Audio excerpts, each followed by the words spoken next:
여러분 평안하십니까? 오늘도 말씀과 함께 주님의 은혜 가운데 거하시기 바랍니다. 오늘 말씀은 사무엘상 4장입니다. 말씀 개요입니다. 1절부터 10절은 블레셋과의 전쟁에서 이스라엘이 패배하는 내용입니다. 11절부터 22절은 블레셋에게 언약궤를 빼앗기고 그 과정에서 엘리의 두 아들이 죽고 그 소식을 들은 엘리도 죽고 엘리의 며느리도 출산하던 중에 죽게 되는 내용입니다.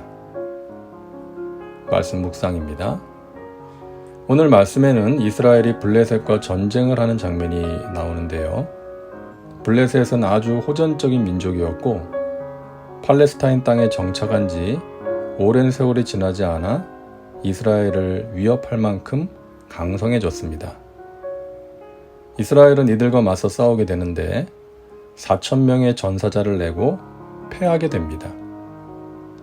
패전한 백성들이 진영으로 돌아오자 이스라엘 장로들이 말합니다.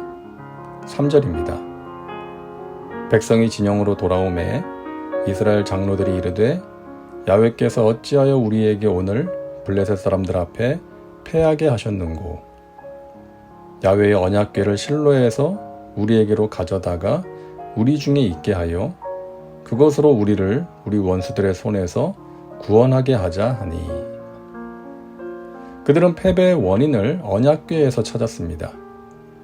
언약궤가 없어서 졌다. 그러니까 언약궤를 가져오자고 했던 것이죠. 물론 하나님께서는 언약궤를 통해 역사하신 적이 여러 번 있었죠. 요단강을 건널 때에도 언약궤를 맨 제사장들을 앞에 세워서 강물이 끊어지게 하셨고 여리고성을 함락할 때에도 언약궤를 앞에 두고 행진했고 놀라운 승리를 경험하기도 했습니다.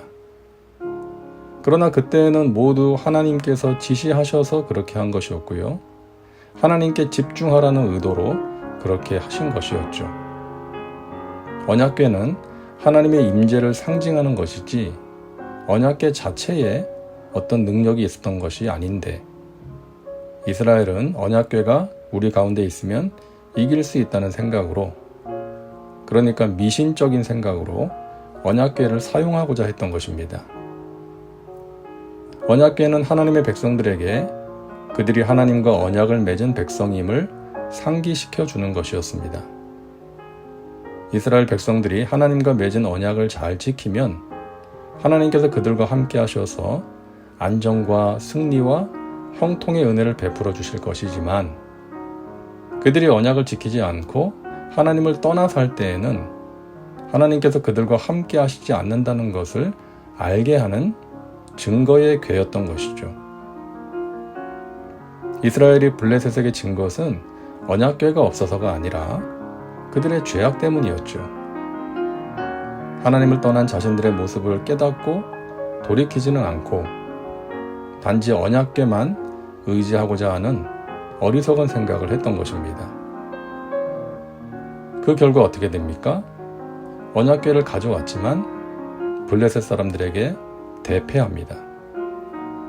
그리고 언약궤를 빼앗기고 언약궤와 함께 있었던 엘리의 두 아들 홈니와 비느하스가 죽임을 당합니다. 이것은 이스라엘에게는 충격적인 사건이었습니다.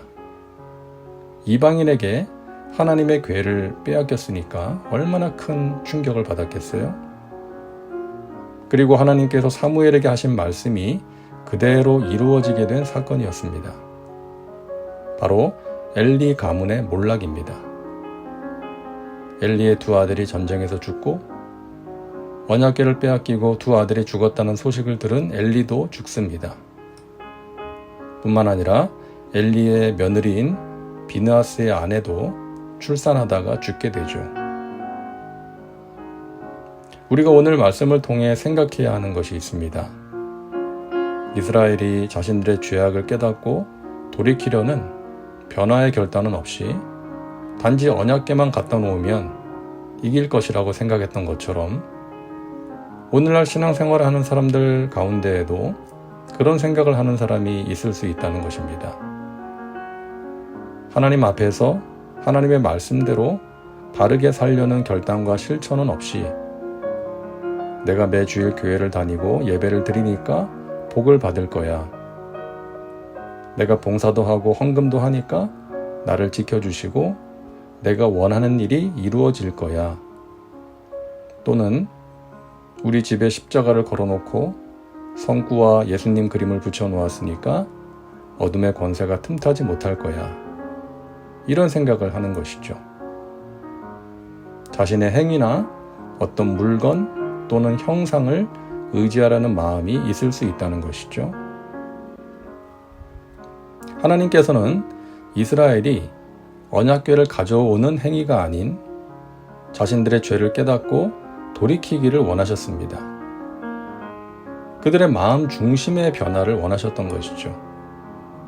하나님을 의지하고 하나님과 함께 전쟁에 나가 싸웠다면 왜 블레셋에게 비참하게 졌겠어요? 사랑하시는 백성들에게 승리를 주셨겠죠. 여러분, 하나님께서 보시는 것은 우리의 마음입니다.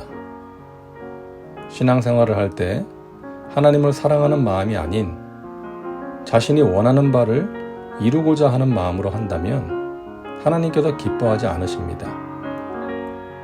아무리 봉사와 헌금을 많이 해도 사람들에게 인정받고 자신을 드러내기 위한 생각으로 한다면 사람들은 인정해 줄지 모르지만 하나님께서는 받으시지 않는 것이죠.